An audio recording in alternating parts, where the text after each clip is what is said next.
Anywhere you go, you belong.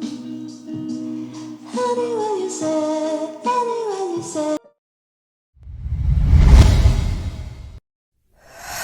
একটি ছবিকে এরকম অ্যানিমেশন করে ভিডিও আকারে বা জীবন্ত করার পদ্ধতিকে বলা হয় প্যারালাক্স ইফেক্ট। আপনারা যদি ফেসবুক বা ইনস্টাগ্রাম ব্যবহার করে থাকেন তাহলে অবশ্যই এরকম ভিডিও আপনার চোখে পড়বেই। যে কোনো একটা গানের সাথে এরকম একটা ছবির সাথে বিভিন্ন ধরনের রিয়েলিস্টিক ওভারলে একটা ছবিকে এরকম প্যারালাক্স ইফেক্ট করে সাথে যদি একটি গান লাগিয়ে দেন তাহলে খুবই প্রাণবন্ত মনে হয়। মোবাইলে কিছু সফটওয়্যারের মাধ্যমে আপনারা চাইলে এক ক্লিকে এরকম অ্যানিমেশন ভিডিও করতে পারবেন, তবে সেক্ষেত্রে ভিডিওগুলো খুব বেশি প্রফেশনাল মনে হয় না। এর থেকে আপনারা পিসিতে যদি ফটোশপ বা প্রিমিয়ার প্রো দিয়ে করেন তাহলে আপনারা অনেক বেশি কাস্টমাইজ করার সুযোগ পাবেন। তো টিউটোরিয়ালটি শুরু করার আগে বলে নিই, আপনি যদি আমার কাছ থেকে ভিডিও এডিটিং, ফটো এডিটিং বা টেক রিলেটেড টিপস ট্রিক্স পেতে চান তাহলে অবশ্যই চ্যানেলটি সাবস্ক্রাইব করুন। তো চলুন শুরু করা যাক।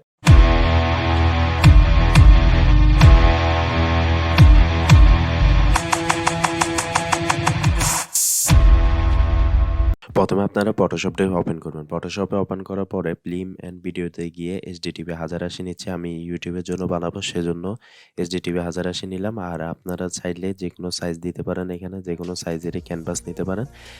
তো যেহেতু ইউটিউবের জন্য বানাবো সেজন্যই 1080 নিলাম। আর যদি আপনারা ফেসবুক অথবা ইনস্টাগ্রামের জন্য বানান সেক্ষেত্রে আপনারা অন্য কোনো সাইজ নেবেন। দেন ক্রিয়েট। তারপর আপনারা যে ছবি দিয়ে প্যারালাক্স ইফেক্ট তৈরি করতে চাচ্ছেন সেই ছবিটি আনবেন। প্লেস এমবেডে গিয়ে ছবিটি সিলেক্ট করে দেবেন।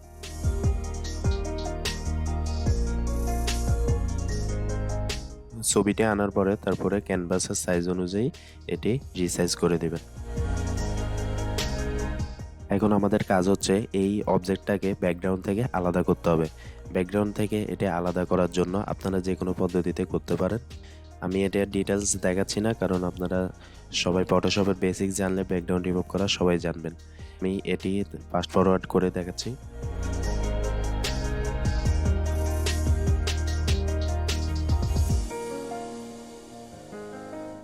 অবজেক্টটি সিলেকশন হয়ে গেছে। এবার আমরা যাব সিলেক্ট থেকে শিফট ক্লিক করে এই সিলেক্ট অ্যান্ড মার্কসে ক্লিক করব। দেন এরকম ইন্টারফেস আসবে, সেখানে আমরা হালকা একটু স্মুথ অ্যান্ড ফেদার অন করে দেন এখানে নিউ লেয়ার অপশানে ক্লিক করে ওকে দিয়ে দেব। এখন দেখুন এখানে অবজেক্টটা কিন্তু আলাদা হয়ে গেছে। এই অবজেক্ট লেয়ারের উপরে কন্ট্রোল চেপে ধরে অবজেক্ট লেয়ারটার উপরে ক্লিক করব। তাহলে দেখুন আবার পুনরায় আমরা সিলেকশনটা পেয়ে যাব। সিলেকশনটি ফিরে আসার পরে আমাদেরকে কি করতে হবে, এই অবজেক্টের পিছনে যে ব্যাকগ্রাউন্ড আছে সেটাকে কন্টিনিউয়ার ফিল দ্বারা ফিল করে দিতে হবে। সেজন্য আমরা যে ব্যাকগ্রাউন্ড লেয়ারটি আছে সেটিকে রাস্টারাইজ লেয়ার করে দেব।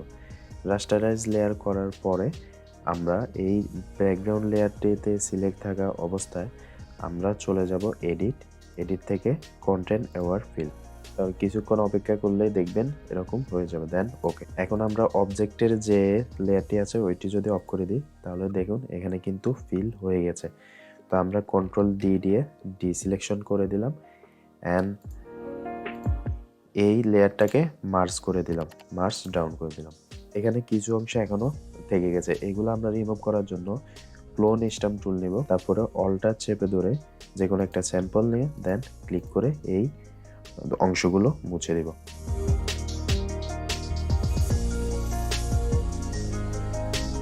ফটোতে ব্যাকগ্রাউন্ড আলাদা হয়ে গেছে এবং অবজেক্টটিও আলাদা হয়ে গেছে। আমরা অবজেক্ট লেয়ারটির নাম দিয়ে দিলাম অবজেক্ট এবং ব্যাকগ্রাউন্ড লেয়ারটির নাম দিয়ে দিলাম ব্যাকগ্রাউন্ড বিজি লিখেছি। আর নিচের যে লেয়ারটি আছে সেটি ডিলিট করে দিলাম।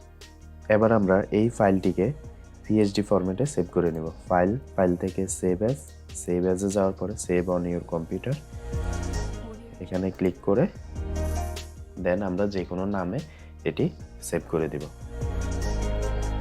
তারপরে আমরা প্রিমিয়ার প্রোতে চলে আসব। প্রিমিয়ার প্রোটি ওপেন করার পরে আমরা এখানের মধ্যে ওই ছবিগুলো নিয়ে আসব।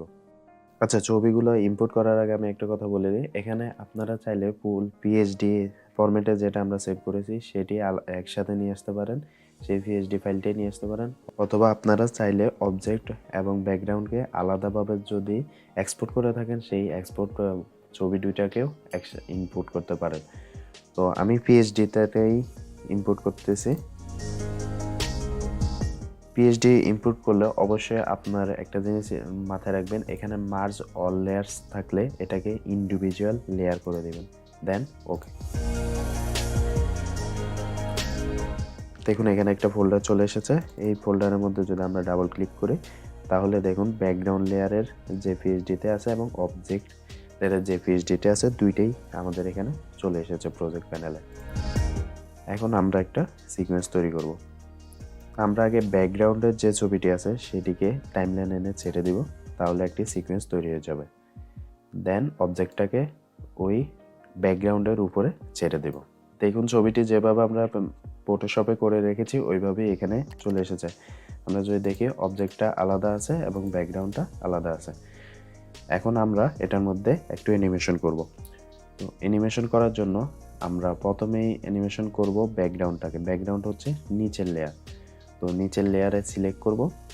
আমরা আপাতত অবজেক্টটাকে অফ করে দিচ্ছি।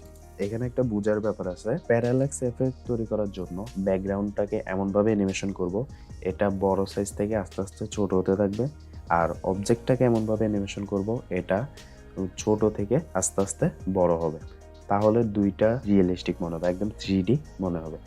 সেজন্য আমরা কি করব, প্রথমে ব্যাকগ্রাউন্ডটাকে অ্যানিমেশন করার জন্য ব্যাকগ্রাউন্ডের একদম শুরুতে স্কেলের পাশে যে স্টপওয়াচ আইকনটি আছে এটি অন করে দেব, তাহলে এখানে একটি কি ফ্রেম চলে এসেছে। এখন প্লে হেডটি একদম শুরুতে থাকা অবস্থায় আমরা ব্যাকগ্রাউন্ডটাকে বড় করে দেব, এভাবে ডাবল ক্লিক করে বড় করে দেব। এবারে প্লে হেডটাকে একদম শেষে নিয়ে যাব। দেন আমরা এখানে আরেকটি কি ফ্রেম তৈরি করব এবং ব্যাকগ্রাউন্ডের ওপর ডাবল ক্লিক করে ব্যাকগ্রাউন্ডের সাইজ আগে যতটুকু ছিল ততটুকুই রেখে দেব। তার মানে এখন ব্যাকগ্রাউন্ডটি শুরুতে সাইজ থাকবে বড় এবং শেষে এতটুকু আসার পরে ব্যাকগ্রাউন্ডটির সাইজ হয়ে যাবে ছোট। এবার আমরা অবজেক্টের ওপর সেমভাবে অ্যানিমেশন করব। সেজন্য আমরা অবজেক্টটাকে লক করে রেখেছিলাম, আগে আনলক করব। দেন অবজেক্ট লেয়ারের ওপর ক্লিক করে প্লে হেডটিকে সবার সামনে এনে আবার স্কেলের ওপর একটা কি ফ্রেম বসাবো। এখন আমরা অবজেক্টটাকে ছোট থেকে বড় করব। সেজন্য অবজেক্ট শুরুতে যা আছে তাই থাকবে। প্লে হেডটি এখানে একটা কি ফ্রেম তৈরি করছি আমরা। দেন প্লে হেডটাকে সবার শেষে নিয়ে যাব। শেষে আনার পরে আমরা আরেকটি কি ফ্রেম তৈরি করব, করে এবার অবজেক্টটাকে একটু বড় করে দেব। দেখেন এখন আমাদের ছবিটা অলরেডি 3D মনে হচ্ছে। এবার আপনারা আরও রিয়েলিস্টিক করার জন্য চাইলে বিভিন্ন ধরনের ওভারলে তৈরি করতে পারেন অথবা অ্যাড করতে পারেন। আমি একটা ওভারলে ডাউনলোড করে রেখেছি, সেটা আগে ইম্পোর্ট করে এই ওভারলেটি টাইমলাইনে সবগুলো লেয়ারের উপরে রেখে দিলাম। দেওয়ার পরে এটিকে আমার এখানে অডিওটার দরকার নেই, সেই জন্য এটাকে আনলিঙ্ক করে এই অডিওটা ডিলিট করে দিলাম। উপরের যে ওভারলেটি আছে এটি মূলত পাতা পড়ার একটা ওভারলে। তো আমি দেখাচ্ছি এটি কিভাবে সেট আপ করবেন। দেন এই ওভারলেতে ক্লিক করে ইফেক্ট কন্ট্রোলে যাবেন। কন্ট্রোল থেকে এখানে ব্লেন্ড মোড দেওয়া আছে নর্মাল, অপাসিটির মধ্যে ব্লেন্ড মোড দেওয়া আছে নর্মাল, এটাকে আপনারা লাইটেন করে দিবেন। এখানে পাতা বেশি বোঝা যাচ্ছে না, সেজন্য আমরা কি করব, আরও বেশি অ্যাড করব। ওভারলে ভিডিওটাকে আমরা কয়েকটা লেয়ারে যুক্ত করব।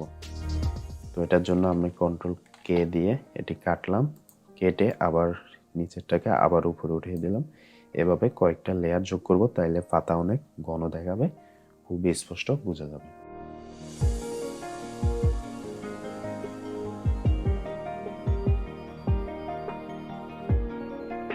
আমাদের প্যারালাক্স ইফেক্ট তৈরি হয়ে গেছে।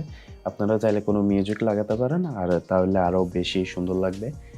আর এটিকে আরও বেশি প্রাণবন্ত করার জন্য আপনারা আরও অনেক ধরনের ওভারলে তৈরি করতে পারেন অথবা ডাউনলোড করতে পারেন। তো ওভারলে যত বেশি ওভারলে লাগাবেন তত বেশি রিয়েলিস্টিক মনে হবে।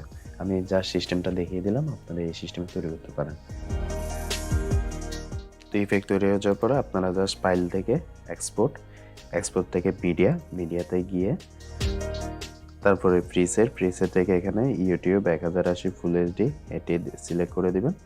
দেন আর এখানে আউটপুট নেমের মধ্যে ডাবল ক্লিক করে আপনারা যেখানে রাখতে চাচ্ছেন ভিডিওটা ওইখানের মধ্যে রেখে নিচে এসে এক্সপোর্ট অপশনটিতে ক্লিক করে দিবেন। পরবর্তী টিউটোরিয়ালটা আপনারা কি নিয়ে চান অবশ্যই কমেন্ট করে জানাবেন। আর এতক্ষণ পর্যন্ত ভিডিওটি দেখার জন্য অনেক অনেক ধন্যবাদ।